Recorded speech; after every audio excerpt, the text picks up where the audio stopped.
Like it or not, Twitter has become an important tool in our society in just the past few weeks. The Boston police, the FCC, even the SEC, all relying on Twitter as a legitimate form of mass communication. Then the inevitable. The Associated Press's Twitter account was hacked, sending a tweet about an attack on the White House. That one tweet caused the Dow to crash almost 150 points in 2 minutes. So you have to wonder, have we all given too much power to Twitter? Joining me now is Executive Creator Director of Turkel Brands, Bruce Turkel. We also have Josh March, ConverseSocial.com founder and CEO. Gentlemen, thanks to both of you for joining us. Bruce, on top of all that news that we were talking about, more news on Twitter. Starcom MediaVest Group announcing a deal where they're basically doubling the revenue of Twitter by investing in buying ads. Do you think it's come too far too fast? Oh, sorry. Are you tweeting? I figured I would. Yeah, I figured if I tweeted it, it would get to you quicker than if we actually spoke. Do I think it's gone too far too fast? No, what it's done is it's finally reached that point of ubiquity where all of a sudden people who said, oh, this is never going to matter, now they're paying attention. But maybe it's not prepared for that. I mean, Josh, you looked at what happened today.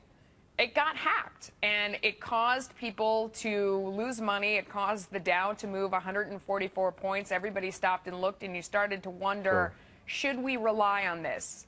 You know, should I really believe what I see on Twitter? Is it as valuable as I'm making it? I think websites have always been hacked. That doesn't mean that you shouldn't have a website. It just means that you really have to take security seriously.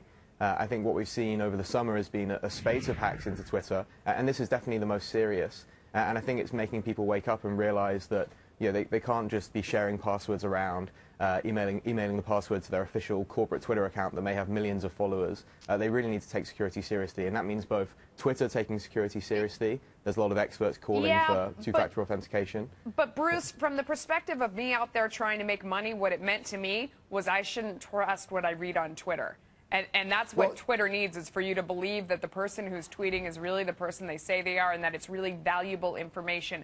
And to me, it became information that was not valuable because I would have lost money if I had traded on it. I think the problem, though, is it's a bigger picture. If you say, hey, it's Twitter, it's this new internet-y thing, and I don't trust it, I see where you think that way. But if you think of Twitter as what it is, which is a mass media device, then mass media gets hacked all the time. I mean, Kim Kardashian got married. That was a hoax, too. And if you read Us Magazine or you watch Entertainment Tonight or it was on every media source. So hacking media and sneaking in and making false announcements is nothing new. The tools change, the rules don't. Twitter is now mass media. That's the difference. Whether it's true or not, that's a whole other issue. But it's mass media. But Josh, I mean, it undermines AP's credibility. You know, they have to, the whole thing they trade on is the speed and accuracy of the information that they're giving out. We all do.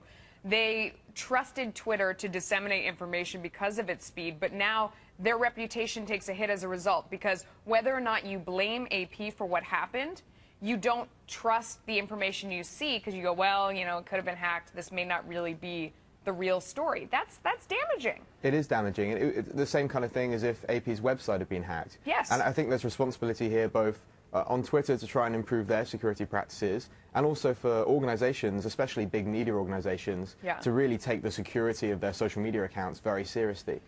Bruce, at the same time, you know, you can't deny that Twitter is absolutely exploding. During the Boston Marathon bombing, I was surprised to see that, you know, major organizations were using Twitter as a way to disseminate information, whether it was the Boston police sending out messages or, you know, announcing that it was over. They were using it as a critical tool. Even the SEC has said that it is a way to disseminate, you know, fair disclosure, real information about your company. It does seem like no matter what, it has been legitimized by all these organizations.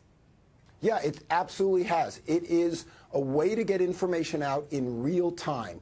It is a true media, and everything Josh said was right. Security has to be enhanced. We have to pay attention to that. No different, as he said, than on your website, no different than on television, no different than on radio, no different than in newspapers. It's just a new way of getting information out to people. The difference is that all of a sudden it's instant and it's global. And that's why the game changes, because it used to be if somebody made a mistake in a newspaper, you could print a retraction.